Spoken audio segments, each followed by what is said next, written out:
Para jamaah sekalian, kaum muslimin dan kaum muslimat rahimani wa rahimakumullah. Alhamdulillah, segala puji bagi Allah Subhanahu wa taala yang pada hari yang mulia ini masih memberikan kepada kita kemudahan untuk menuntut ilmu agama. Mudah-mudahan Allah Subhanahu wa taala masih memberikan kepada kita semuanya keikhlasan dalam menuntut ilmu agama ini, dan mudah-mudahan Allah Subhanahu wa taala juga memberikan kepada kita ilmu yang bermanfaat, ilmu yang berkah, ilmu yang bisa mendatangkan kebaikan, kebahagiaan dan kemuliaan untuk kita semuanya di dunia ini dan di akhirat nanti.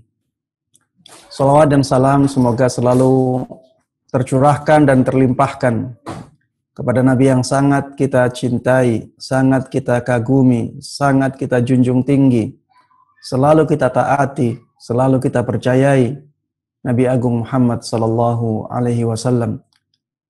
Mudah-mudahan salawat dan salam tersebut juga terlimpahkan kepada seluruh keluarga beliau, seluruh sahabat beliau, dan seluruh kaum muslimin yang mengikuti beliau dan para sahabatnya dengan baik hingga hari akhir nanti. Ikhwati wa akhwati fillah, para jamaah kaum muslimin dan kaum muslimat, a'azzani Allah wa iyyakum. Pada kesempatan kali ini kita akan membahas tentang salah satu subbab yang ditulis oleh Imam Al-Mundhiri rahimahullahu taala dalam kitab beliau At-Targhib wa Tarhib, ya. Subbab tersebut menjelaskan tentang anjuran untuk pergi atau melakukan perjalanan untuk menuntut ilmu agama. At-Targhib fi rihlati fi talabi al-ilm. Taib, kalau boleh diizinkan untuk nge-share. Taib. Subbab kita yang sedang kita bahas adalah at-targhib fi ar-rihlati fi talabi al-ilm, yang artinya anjuran untuk mengadakan perjalanan untuk menuntut ilmu agama. Bahwa mengadakan perjalanan untuk menuntut ilmu agama merupakan ibadah yang sangat luar biasa pahalanya. Ini ibadah yang sebanding dengan perjalanan jihad fisabilillah. Ya, nanti disebutkan pahala-pahala yang didapatkan oleh seseorang ketika menuntut ilmu agama, ketika mengadakan perjalanan untuk menuntut ilmu agama. Dan ini juga menunjukkan ya bahwa ilmu agama ini merupakan sesuatu yang sangat besar sekali keberkahannya, ya, sesuatu yang sangat besar sekali keberkahannya, sangat banyak sekali kebaikannya. Bayangkan untuk mengadakan perjalanan untuk menuntut ilmu agama menjadi sangat mulia, karena yang dicari adalah ilmu agama. Karena yang dicari dalam perjalanan tersebut adalah ilmu agama, sehingga mengadakan perjalanan untuknya menjadi sangat mulia sekali di sisi Allah Subhanahu wa taala. Hadis yang pertama yang menunjukkan betapa tingginya keutamaan mengadakan perjalanan untuk menuntut ilmu agama adalah hadis yang pernah kita baca ya sebelumnya, hadis dari sahabat Abu Hurairah radhiyallahu taala anhu tentang keutamaan ilmu. Ya. Hadisnya berbunyi, "Wa man salaka tariqan yaltamisu fihi ilman sahhalallahu lahu bihi tariqan ilal jannah." Barang siapa yang meniti jalan mencari ilmu agama, barang siapa yang meniti jalan untuk mencari ilmu agama, sahhalallahu lahu bihi tariqan ilal jannah. Maka Allah akan mudahkan baginya jalan menuju surga Allah Subhanahu wa taala. Maka Allah akan mudahkan baginya jalan menuju surga. Ini merupakan ya hadis yang menunjukkan keutamaan mengadakan perjalanan untuk menuntut ilmu agama, karena dalam hadis ini disebutkan wa man salaka tariqa, barang siapa yang meniti jalan untuk menuntut ilmu agama, berarti dia mengadakan perjalanan. Berarti dia mengadakan perjalanan, ya. Dan di sini tidak disebutkan wa man safara tariqa. Ya. Tidak disebutkan wa man safara yaltamisu fihi ilma. Siapa yang safar menuntut ilmu agama, tidak. Tapi disebutkan barang siapa yang meniti jalan untuk menuntut ilmu agama. Jadi perjalanan jauh, perjalanan pendek ya masuk dalam hadis ini. Yang penting dia mengadakan perjalanan. Maka perjalanan jauh dan perjalanan pendek masuk dalam hadis ini. Kalau misalnya kita berjalan menuju tempat kajian, masuk dalam hadis ini. Karena kita meniti jalan untuk menuntut ilmu agama. Bahkan sebagian ulama ya tidak hanya memasukkan perjalanan saja. Semua wasilah dimasukkan ke dalam hadis ini. Semua wasilah yang menyampaikan seseorang kepada ilmu agama masuk dalam hadis ini. Ya. Walaupun tidak melalui perjalanan. Ya, walaupun tidak melalui perjalanan, karena jalan untuk menuntut ilmu agama itu bisa jadi jalan yang memang terlihat oleh mata, bisa dirasakan, ya, bisa juga jalan tersebut jalan yang maknawi, ya, bisa jadi jalan tersebut jalan yang maknawi, bukan jalan yang hakiki, sehingga ya semua sarana yang bisa mengantarkan seseorang untuk mendapatkan ilmu agama itu bisa masuk dalam hadis ini. Semua sarana yang bisa mengantarkan seseorang untuk mendapatkan ilmu agama maka masuk dalam hadis ini. Dengan melakukannya seseorang akan dimudahkan oleh Allah Subhanahu wa taala untuk memasuki surganya. Dan keutamaan dimudahkan masuk surga, ya, ini keutamaan yang luar biasa, ya, bukan keutamaan yang biasa. Kenapa demikian? Karena surga itu sesuatu yang sangat luar biasa. Surga itu sesuatu yang sangat luar biasa. Ketika kita dimudahkan oleh Allah Subhanahu wa taala untuk mendapatkan sesuatu yang luar biasa, maka itu merupakan sesuatu yang luar biasa. Itu keutamaan yang sangat luar biasa. Allah Subhanahu wa taala dalam hadits qudsiynya mengatakan, "A'dadtu li'ibadiyas salihin ma la 'ainun ra'at wa la udhunun sami'at wala khatara ala qalbi bashar." Aku telah persiapkan untuk hamba-hambaku yang saleh kenikmatan yang tidak pernah dilihat oleh mata, kenikmatan yang tidak pernah didengar oleh telinga, kenikmatan yang tidak pernah dibayangkan oleh hati manusia. Ya, ini adalah surga Allah Subhanahu wa ta'ala, sesuatu yang sangat luar biasa. Ketika seseorang dimudahkan untuk mendapatkan sesuatu yang luar biasa, maka itu merupakan keutamaan yang sangat luar biasa. dengan mengadakan perjalanan menuntut ilmu agama, ya, dengan mengadakan perjalanan untuk menuntut ilmu agama, maka seseorang akan Allah mudahkan untuk mendapatkan surganya. Taib. Hadis yang kedua, hadis dari sahabat Safwan ibn Assal al-Muradi, ya. Rasulullah sallallahu alaihi wasallam bersabda, "Ma min kharijin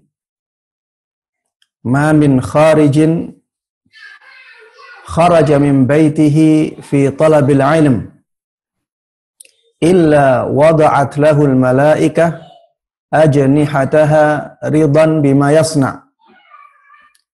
Tidak ada seorang pun yang keluar dari rumahnya untuk menuntut ilmu agama kecuali para malaikat meletakkan sayap-sayapnya untuknya karena senang dengan apa yang dia perbuat.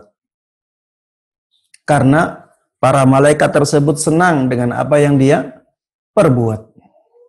Saya ulangi, tidak ada seorang pun yang keluar dari rumahnya untuk menuntut ilmu agama kecuali para malaikat akan meletakkan sayap-sayapnya untuk dia karena para malaikat tersebut senang dengan apa yang dia perbuat. Karena para malaikat tersebut senang dengan apa yang dia perbuat.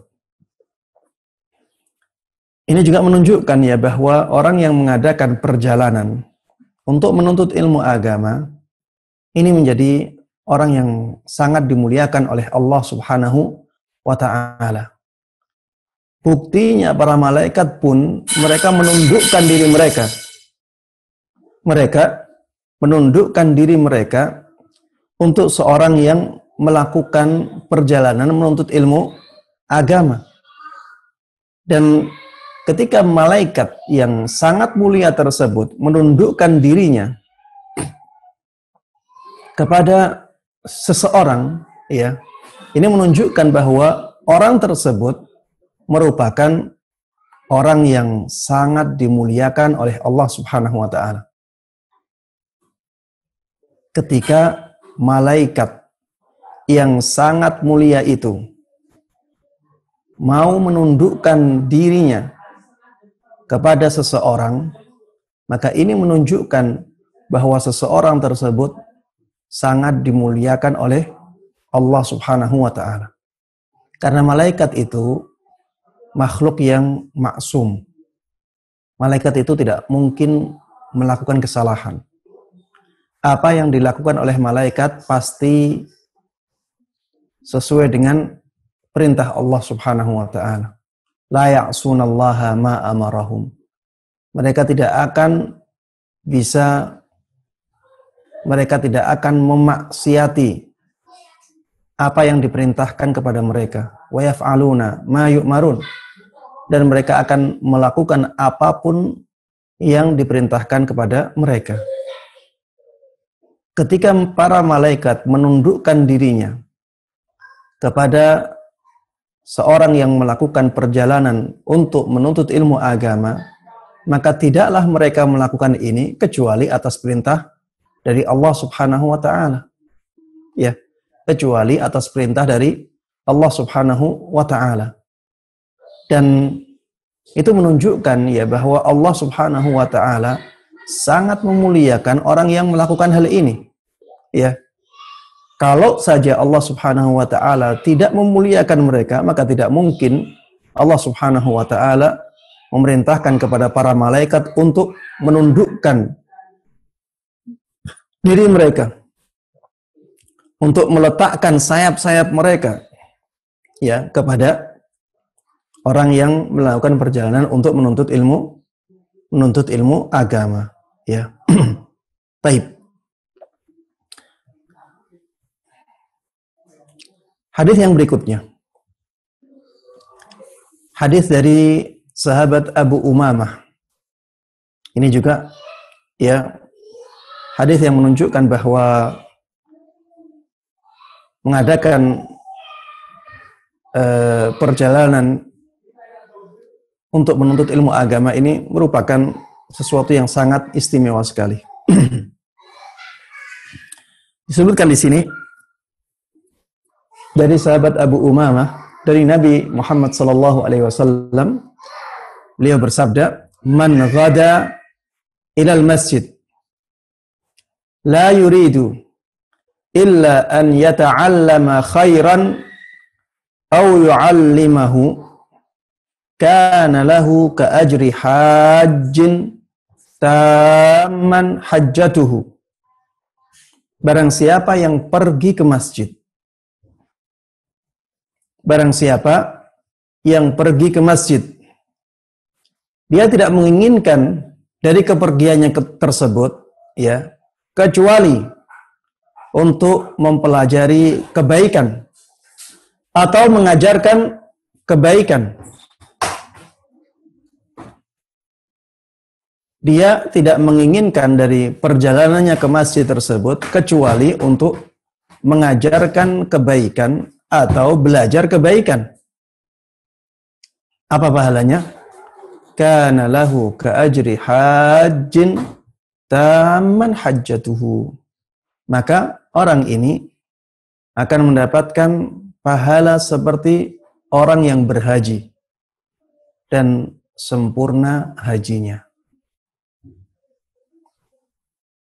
Coba bisa dibayangkan ya betapa besarnya perhatian Allah Subhanahu wa taala terhadap seorang yang melakukan perjalanan ke masjid untuk belajar ilmu agama atau mengajarkan ilmu agama. Diberikan pahala yang sangat luar biasa seperti ini. Pahala haji yang sempurna. Pahala haji yang sempurna. Siapa yang tidak ingin pahala yang sangat luar biasa seperti ini? Barang siapa yang pergi ke masjid, dia tidak menginginkan kepergiannya ke masjid kecuali untuk belajar ilmu agama, belajar kebaikan, ya, atau mengajarkan kebaikan, maka orang tersebut akan mendapatkan pahala seperti pahalanya orang yang haji dan sempurna hajinya. Sesuatu yang sangat luar biasa. Makanya ya, manfaatkanlah masjid untuk tempat menuntut ilmu agama. Ya. Ini kalau tempatnya bukan di masjid, pahalanya tidak sampai seperti ini. Ya. Kalau bisa ada kajian di masjid ya, dan ustadz yang mengajarkan sunnah Nabi Muhammad SAW ya, semangat untuk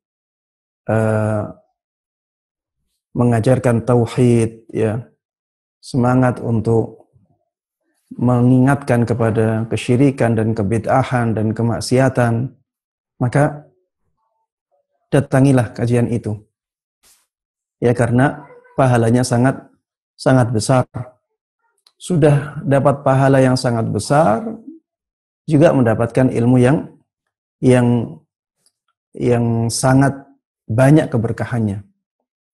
Taib. Hadis yang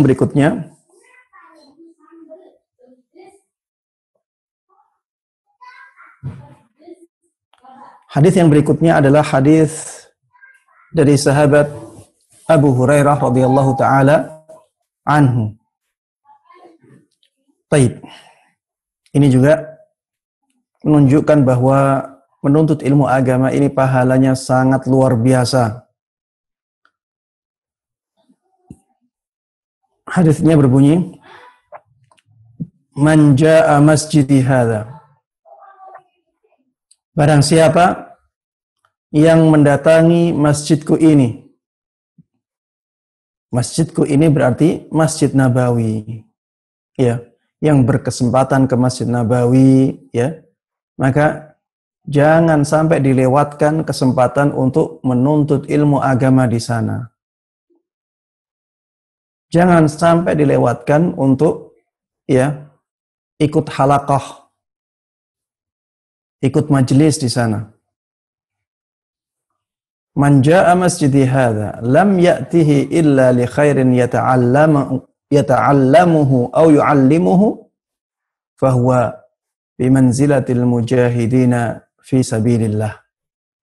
Barang siapa yang mendatangi masjidku ini, ya, yaitu Masjid Nabawi, tidaklah dia mendatanginya kecuali karena ada kebaikan yang ingin dia pelajari atau ingin dia ajarkan, maka dia seperti kedudukannya para mujahidina fi sabilillah. Maka dia seperti kedudukannya para mujahidin fi sabilillah. Bisa dibayangkan. Para mujahidun itu sangat tinggi kedudukannya di sisi Allah Subhanahu wa taala. Orang yang mendatangi Masjid Nabawi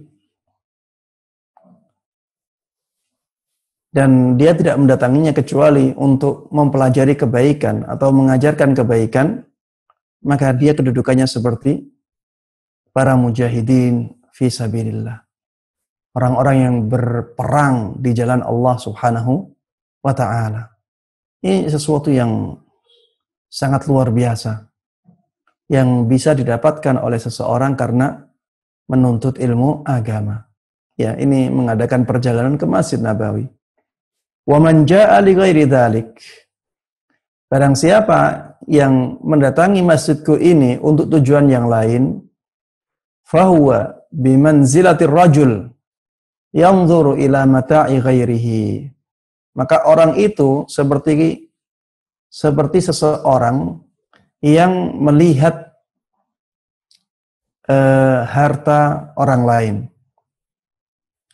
Ya, seperti orang yang melihat harta milik orang lain. Dia hanya melihat saja. Tidak memilikinya. Karena dia sebenarnya punya kesempatan yang besar, ya, untuk mendapatkan kebaikan. Kenapa dia hanya melihat saja?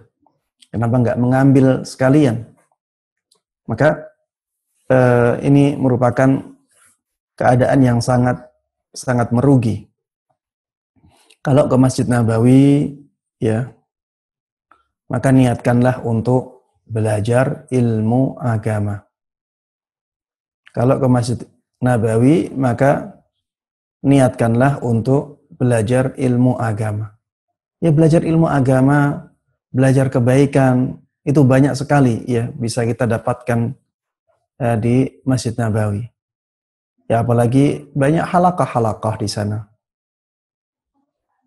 Apalagi halaqah tahfidz juga banyak, halaqah tahsin juga banyak, ya, dan para peziarah dipersilahkan untuk belajar tahsin oleh syekh-syekh yang sangat berkompeten, ya, di sana. Makanya ketika kita diberikan kesempatan untuk ke Masjid Nabawi, ya, maka niatkanlah ketika berangkat dari hotel, niatkanlah untuk mempelajari kebaikan, ya, atau mengajarkan kebaikan kepada orang lain, karena itu seperti kedudukannya para mujahidin fisabilillah. Taib. Hadis yang terakhir dalam bab ini yang bisa kita baca adalah hadis dari sahabat Anas ibn Malik radhiyallahu taala anhu. Dia mengatakan bahwa Rasulullah sallallahu alaihi wasallam bersabda, "Man kharaja fi talabil ilmi fahuwa fi sabilillahi hatta yarji'." Barang siapa yang keluar dari rumahnya untuk menuntut ilmu agama, maka dia di dalam jihad fi sabilillah. Maka dia berada dalam keadaan jihad fi sabilillah. sampai dia kembali ke rumahnya lagi. Barang siapa yang keluar dari rumahnya untuk menuntut ilmu agama, maka dia berada dalam jihad fi sabilillah sampai dia kembali lagi ke rumahnya. Ini tidak ada batasan perginya ke masjid atau perginya ke rumah tempat kajian atau perginya ke ruko tempat kajian atau perginya ke tempat lain. Ya, yang penting tempat tersebut digunakan untuk menuntut ilmu agama. Maka orang yang keluar dari rumahnya untuk menuntut ilmu agama dikatakan fahuwa fi sabilillah. Maka dia berada dalam keadaan jihad fi sabilillah. Ini bukan sesuatu yang sepele ya, sesuatu yang sangat luar biasa.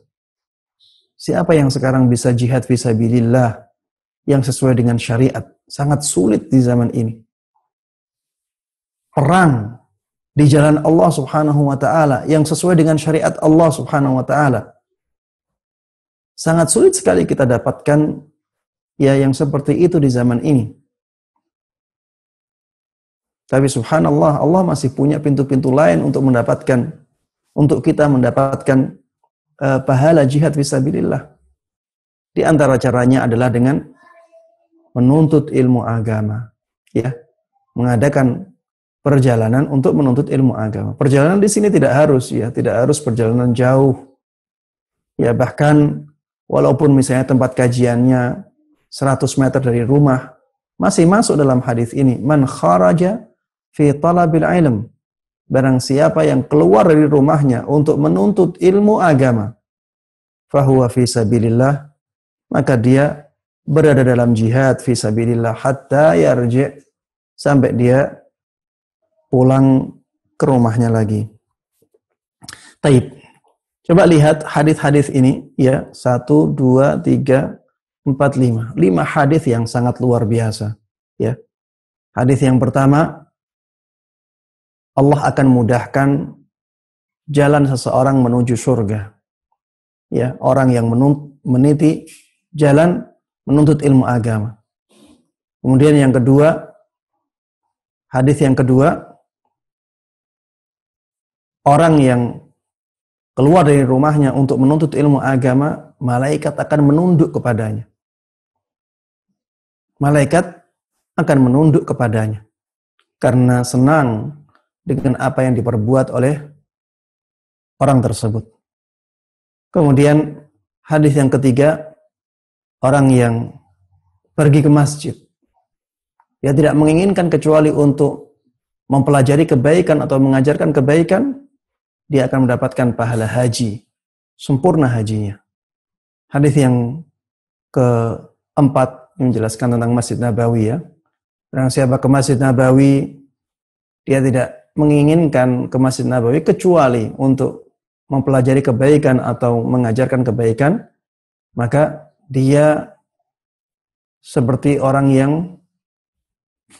berjihad di jalan Allah Subhanahu wa taala. Kemudian yang hadis yang kelima, barang siapa yang keluar dari rumahnya untuk menuntut ilmu agama, maka dia berada di dalam jihad fi sabilillah sampai akhirnya dia kembali ke rumahnya.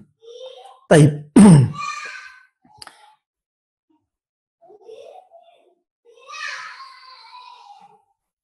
Pembahasan yang berikutnya, ya, kita beralih ke pembahasan at-targhib fi sama'il hadis wa tablighihi wa tarhib minal kadhibi ala Rasulillah sallallahu alaihi wasallam.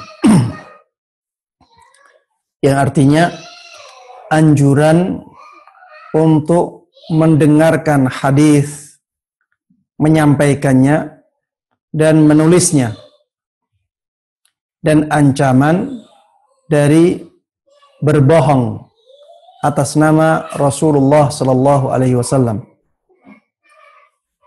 Anjuran untuk mendengarkan hadis, menyampaikannya dan menulisnya, dan ancaman dari berdusta atas nama Rasulullah sallallahu alaihi wasallam. Baik. Hadis yang pertama yang dibawakan oleh Imam Al-Mundhiri rahimahullahu taala adalah hadis yang diriwayatkan dari sahabat yang mulia Ibn Mas'ud radhiyallahu taala anhu. Beliau mengatakan, "Sami'tu Rasulullah sallallahu alaihi wasallam yaqul," aku pernah mendengar Rasulullah sallallahu alaihi wasallam bersabda, "Naddarallahu ra'an sami'a minna syai'an faballaghahu kama sami'ah farubba muballaghin aw'a min sami'." Yang artinya, semoga Allah menjadikan wajah orang yang mendengar dariku sesuatu kemudian dia menyampaikannya sebagaimana dia mendengarnya. Semoga wajahnya menjadi bersinar. Semoga wajah orang yang demikian menjadi bersinar. Farubba muballaghin aw'a min sami'. Betapa banyak orang yang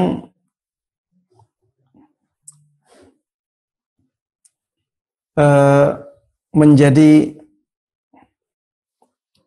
tujuan penyampaian, dia lebih bisa memahami dengan baik hadis daripada orang yang mendengarkan, daripada orang yang membawa hadis itu. Ya.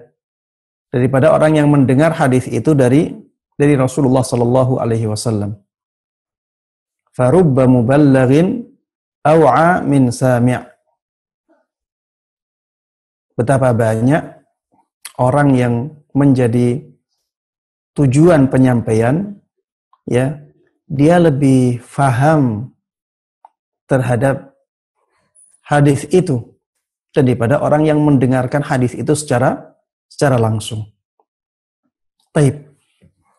Di sini ya ada anjuran ya untuk menyampaikan hadis yang kita dapatkan ya dari Rasulullah sallallahu alaihi wasallam. Maka semangatlah untuk menyebarkan hadis-hadis Nabi Muhammad sallallahu alaihi wasallam. Saya sering ya melihat teman-teman ya banyak yang mulai malas-malasan untuk menyampaikan hadis Nabi Muhammad sallallahu alaihi wasallam. Lebih semangat menyampaikan perkataan para ulama atau perkataan seorang ustadz daripada menyampaikan hadis Nabi Muhammad sallallahu alaihi wasallam. Padahal menyampaikan hadis Nabi Muhammad sallallahu alaihi wasallam itu ada keutamaan khususnya. Dan saya yakin keberkahannya lebih besar.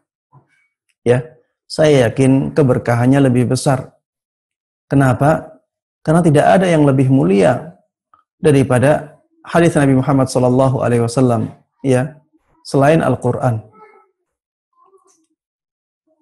Hadis Nabi Muhammad sallallahu alaihi wasallam adalah hadis yang paling perkataan yang paling mulia ya setelah Al-Qur'an.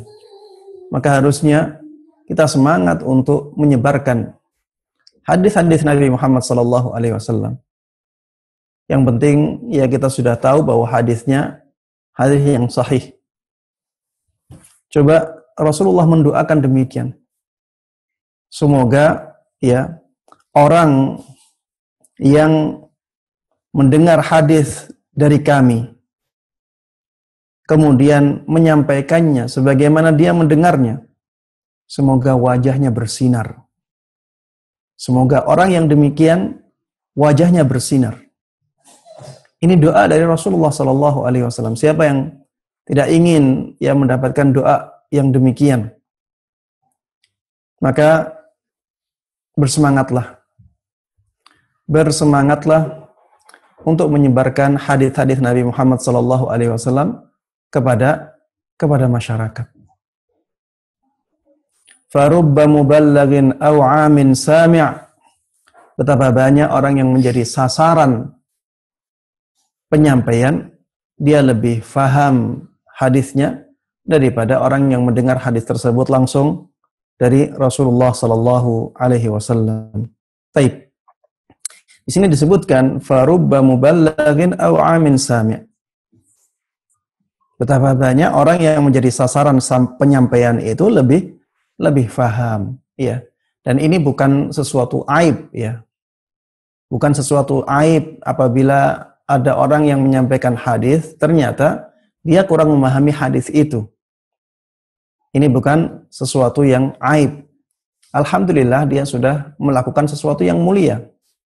Ya, dia sudah melakukan sesuatu yang mulia, yaitu menyampaikan hadis dari Nabi kita Muhammad sallallahu alaihi wasallam. Ini sesuatu yang sangat mulia, ya. Jadi kekurangan dia kurang bisa memahami hadis tersebut dengan baik. Memang ya ini sesuatu kekurangan, tapi itu bukan sesuatu yang tercela, ya. Itu bukan sesuatu yang tercela karena dia sudah melakukan sesuatu yang sangat mulia, yaitu menyampaikan hadis seperti yang dia dengarkan.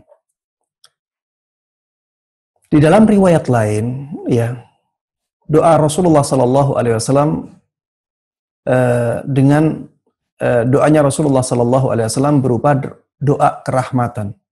Rahimallahum ra'an sami'a minna syai'an faballaghahu kama sami'a. Semoga Allah merahmati orang yang mendengar hadis dari kami, kemudian dia menyampaikannya sebagaimana dia mendengarnya. Rahimallah, semoga Allah merahmati.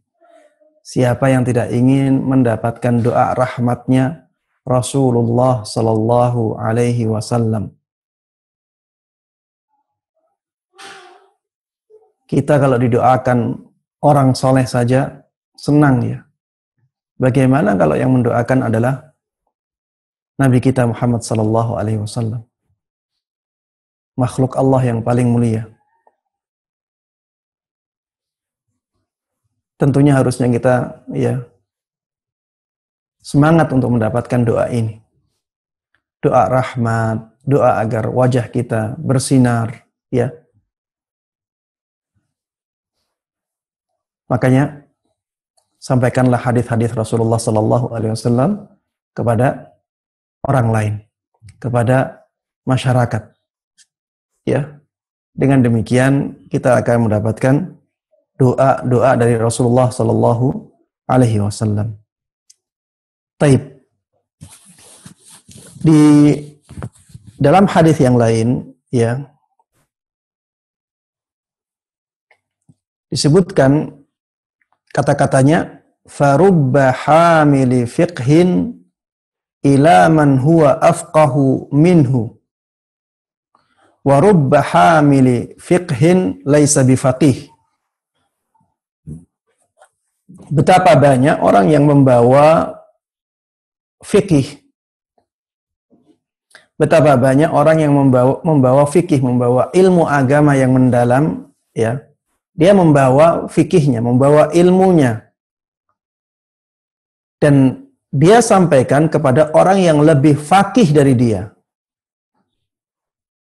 Lebih mendalam lagi pemahamannya tentang agama daripada dia. Wa rubba hamili fiqhin laisa bifaqih. Betapa banyak orang yang membawa fikih tapi dia tidak fakih. Dia membawa ilmu tapi dia tidak punya pemahaman yang baik tentang ilmu tersebut. Ya. Dan ini di sini ada pelajaran yang sangat berharga bagi kita, ya. Ada pelajaran yang sangat berharga bagi kita bahwa untuk menyampaikan hadis Nabi Muhammad SAW tidak harus seorang ulama, ya, tidak harus menjadi seorang ulama dahulu, Tidak harus menjadi ustadz dahulu baru kita boleh menyampaikan hadis-hadis Nabi Muhammad SAW. Tidak demikian. Di sini Rasulullah SAW menyampaikan kenyataan yang ada di lapangan. Betapa banyak orang yang membawa fikih, membawa ilmu agama.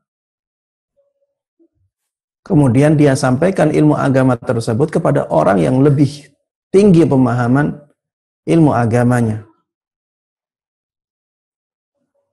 Jadi pembawanya malah bukan orang yang punya pemahaman baik. Wa rubba hamili fiqhin laisa bifaqih. Betapa banyak orang yang membawa ilmu agama itu tidak faqih. Dia membawa sesuatu yang sebenarnya kalau bisa difahami dengan baik akan menjadikan dia seorang yang punya pemahaman yang mendalam tentang agama. Tapi dia tidak bisa memahaminya dengan baik. Tapi tetap saja orang yang demikian mendapatkan doanya Rasulullah Sallallahu Alaihi Wasallam. Dari amalan dia menyampaikan hadis Nabi Muhammad Sallallahu Alaihi Wasallam kepada orang lain. Ya, dengan doa rahimallahu mra'an, semoga Allah merahmati orang yang mendengar hadisku kemudian menyampaikannya sebagaimana dia mendengarkannya. Naddarallahu mra'an, semoga Allah memberikan pancaran sinar ke wajah orang yang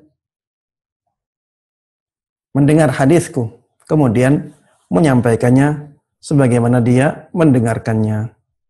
Taib. Yang berikutnya adalah hadis dari sahabat Abu Hurairah radhiyallahu taala anhu. Taib. Beliau bersabda bahwa Rasulullah sallallahu alaihi wasallam beliau mengatakan bahwa Rasulullah sallallahu alaihi wasallam bersabda, "Idza mata ibnu Adam inqata'a amaluhu illa min thalath." Apabila anak Adam mati, maka semua amalnya terputus kecuali 3 amalan. Shadaqatin jariyah. Yang pertama adalah sedekah jariyah. Sedekah jariyah maksudnya adalah wakaf. Ya, infak yang barangnya bisa terus dipakai. Au ilmin yuntafa'u bihi, atau ilmu yang diambil manfaatnya. Ilmu yang bisa diambil manfaatnya. Au waladin salihin yad'ulah, atau anak saleh yang mendoakan kebaikan untuk dia, untuk yang mati itu. Taib.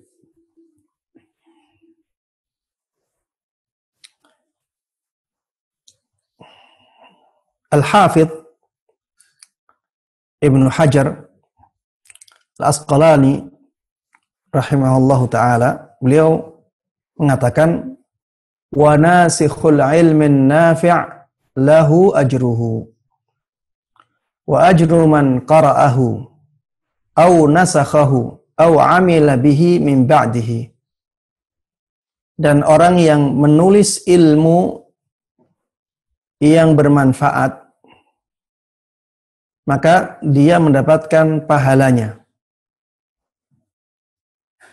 Orang yang menulis ilmu yang bermanfaat, maka dia mendapatkan pahalanya karena dia menulis ilmu yang bermanfaat itu ada pahalanya.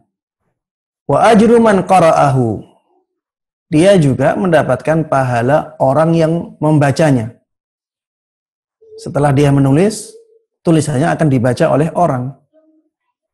Maka penulisnya itu akan mendapatkan pahala seperti pahala orang yang membacanya. Au nasakhahu, atau orang yang menasahnya, ya, mengkopinya. Orang yang mengkopasnya. Orang yang mengkopasnya ini juga mendapatkan pahala. Tapi orang yang pertama menulis itu juga mendapatkan pahala lagi. Ya. Au amila bihi min ba'dihi, atau orang yang melaksanakan atau menerapkan ilmu tersebut setelah dia meninggal, setelah dia tiada. Ma baqiya khattuhu wal amalu bihi, selama tulisannya tersebut masih ada dan selama masih diamalkan. Lihadzal hadits wa amsalihi, berdasarkan hadis ini dan hadis-hadis yang semisalnya. Yaitu hadis idza matal insan, idza mata ibnu adama inqata'a amaluhu illa min thalath. Ya. Apabila anak Adam meninggal, semua amalnya terputus kecuali 3 amalan. Ya, di antaranya tadi ilmun yuntafa'u bihi, ilmu yang bisa diambil manfaatnya. Dan menulis ilmu, ya, itu termasuk di antara ilmu yang bisa diambil manfaatnya oleh orang setelahnya. Tapi sebaliknya juga mengerikan. Wa nasikhu ghairin nafi' mimma yujibul ithma alaihi wizruhu. Orang yang menulis sesuatu yang tidak bermanfaat, yang menjadikan seseorang mendapatkan dosa, maka alaihi wizruhu, dia diancam dengan dosa, ya. Alaihi wizruhu, dosanya akan ditanggung oleh dia karena menulis sesuatu yang mendatangkan dosa. Wa wizru man qara'ahu, dan juga dosanya orang yang membacanya. Au nasakhahu, atau mengkopasnya. Au amila bihi min ba'dihi, atau orang yang melakukannya setelah dia. Ma baqiya khattuhu wal amalu bihi, selama tulisannya masih ada dan masih diamalkan. Na'udzubillahi min dzalik. Ya, ada tulisan-tulisan yang mendatangkan mudarat kepada banyak orang. Ya. Ini tulisan-tulisan semacam itu bisa menjadi dosa jariyah bagi seseorang. Lima taqaddama minal ahadits man sanna sunnatan hasanah au sayyi'ah wallahu a'lam. Karena hadis-hadis yang menjelaskan masalah itu. Baik. Para jemaah sekalian, rahimani wa rahimakumullah. Hadis yang berikutnya, hadis yang menjelaskan tentang ancaman bagi orang yang berdusta atas nama Rasulullah sallallahu alaihi wasallam. Ini disampaikan oleh Imam Al-Mundhiri rahimahullahu taala, ya, agar kita hati-hati. Benar, kalau kita sampaikan hadis Nabi Muhammad sallallahu alaihi wasallam, kita akan mendapatkan pahala yang besar. Kita akan mendapatkan doa dari Nabi kita Muhammad sallallahu alaihi wasallam. Tapi jangan asal-asalan kalau nyebar hadis, ya. Jangan asal-asalan kalau nyebar hadis. Kita harus tahu hadis tersebut adalah hadis yang sahih, ya.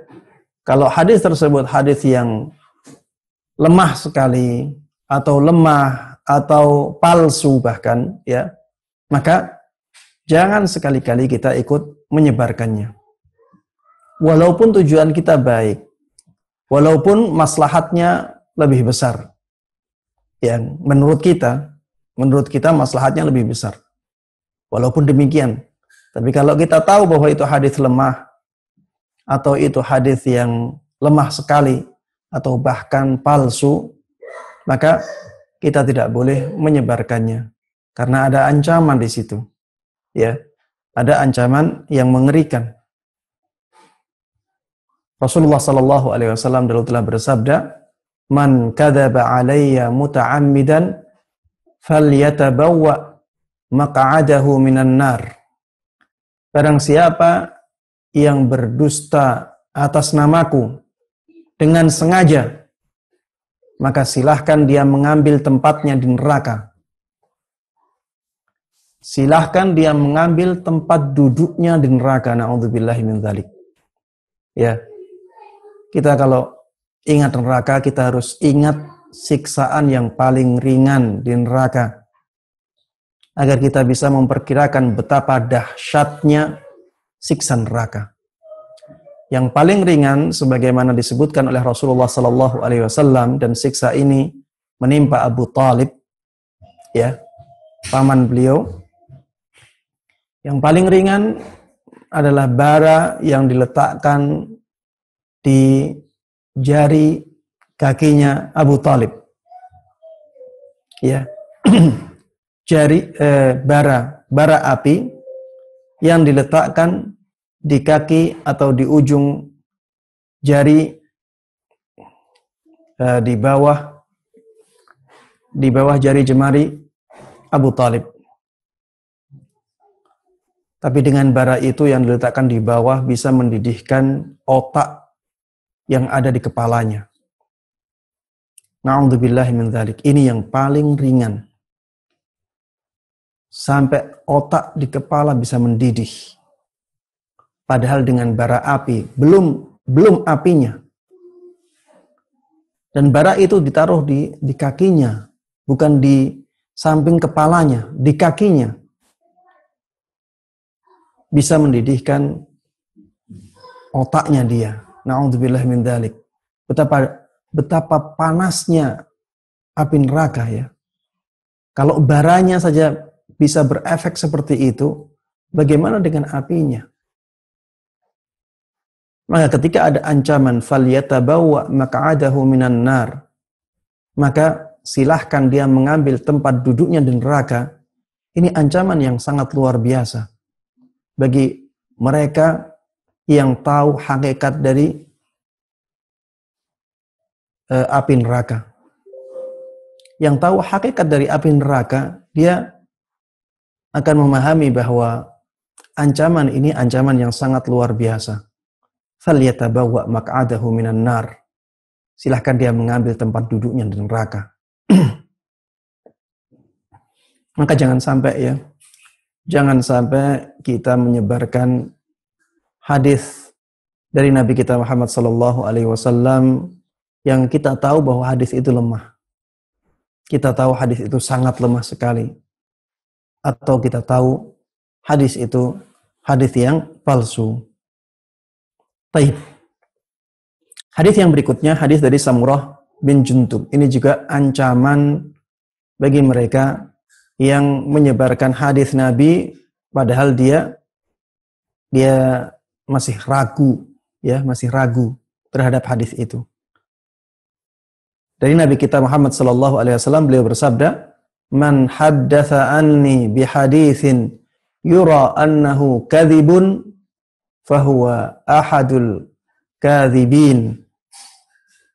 Barang siapa yang menyampaikan dariku hadis, barang siapa yang menyampaikan hadis dariku, yang dia melihat hadis tersebut hadis yang dusta, maka dia salah satu dari para pendusta.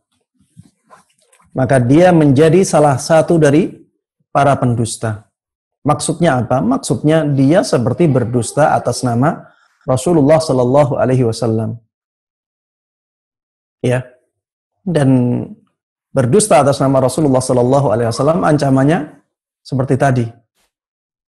Falyatabawwa maq'adahu minan nar. Silahkan dia mengambil tempatnya di neraka.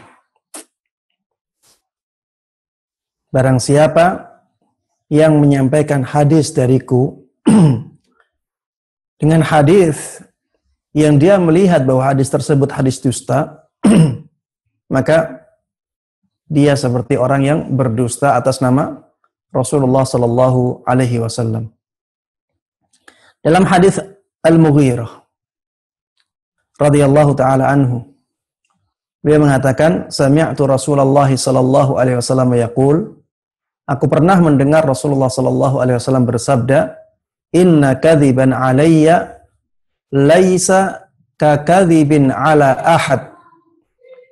Sesungguhnya berdusta atas namaku itu tidak seperti berdusta atas nama orang lain. Faman kadzaba alayya muta'ammidan falyatabawwa maq'adahu minan nar. Dan siapa yang berdusta atas namaku dengan sengaja, maka silahkan dia mengambil tempat duduknya di neraka. Maka silahkan dia mengambil tempat duduknya di neraka. Ya, berdusta atas nama Rasulullah Sallallahu Alaihi Wasallam bukanlah sesuatu yang sepele, ya, bukan sesuatu yang sederhana. Jangan ikuti orang-orang yang hanya menginginkan kebombastisan. Yang penting isinya bombastis, yang penting isinya mengajak kepada kebaikan. Dia menyebarkan hadis itu, padahal jelas ya hadisnya hadis yang lemah, bahkan hadis tersebut lemah sekali dan palsu. Maka jangan sampai kita tergoda untuk menyebarkan hadis-hadis yang demikian. Biasanya hadis-hadis yang bombastis itu biasanya hadis-hadis yang lemah sekali biasanya. Isinya bombastis sekali. Bahkan banyak yang seperti itu biasanya hadis-hadis yang palsu. Makanya kalau kita ingin menyebarkan hadis Nabi Muhammad SAW, tanya dulu. Harus kita ketahui dulu apakah hadis ini hadis yang sahih ataukah hadis ini hadis yang lemah. Kalau hadisnya hadis yang lemah atau dhaif, maka jangan disebarkan. Demi Allah di sana banyak sekali hadis yang sahih yang banyak masyarakat yang belum mengetahuinya. Ya, banyak masyarakat yang belum mengetahuinya padahal hadis tersebut hadis yang sahih. Maka fokuslah pada hadis-hadis yang sahih dan sebarkan kepada masyarakat dan raihlah pahala yang besar dari Allah Subhanahu wa taala dari amalan kita menyebarkan hadis-hadis tersebut. Ya, demikian yang bisa Ana sampaikan dalam kesempatan kali ini. Ya, mudah-mudahan apa yang kita dapatkan dalam kajian ini benar-benar bermanfaat bagi kita semuanya. Mudah-mudahan Allah berkahi ilmu kita dan mudah-mudahan Allah Subhanahu wa taala memberikan taufiknya kepada kita untuk bisa mengamalkan ilmu ini dengan baik dan mudah dan bisa mengajarkannya, menyebarkannya kepada orang lain. Amin amin ya rabbal alamin. Sallallahu wasallama wa baraka ala nabiyina Muhammadin wa ala alihi wa sahbihi wa man tabi'ahum bi ihsanin ila yaumiddin. Walhamdulillahi rabbil alamin. Baik, demikian yang bisa Ana sampaikan dalam kesempatan kali ini. Ya, mudah-mudahan kita bisa mengambil manfaat dari kajian ini dengan baik. Dan saya berharap Allah Subhanahu wa taala menjaga kita semuanya dari wabah, dan mudah-mudahan Allah Subhanahu wa taala tetap menjaga keimanan kita, tetap menjaga keislaman kita, tetap menjaga keistiqomahan kita di atas kebaikan sampai ajal menjemput kita semuanya. Amin amin ya rabbal alamin. Kurang lebihnya mohon maaf, dan mari kita tutup kajian ini dengan doa kafaratul majlis. Subhanakallahumma wa bihamdik asyhadu an la ilaha illa anta astaghfiruka wa atubu ilaik. Wassalamualaikum warahmatullahi wabarakatuh.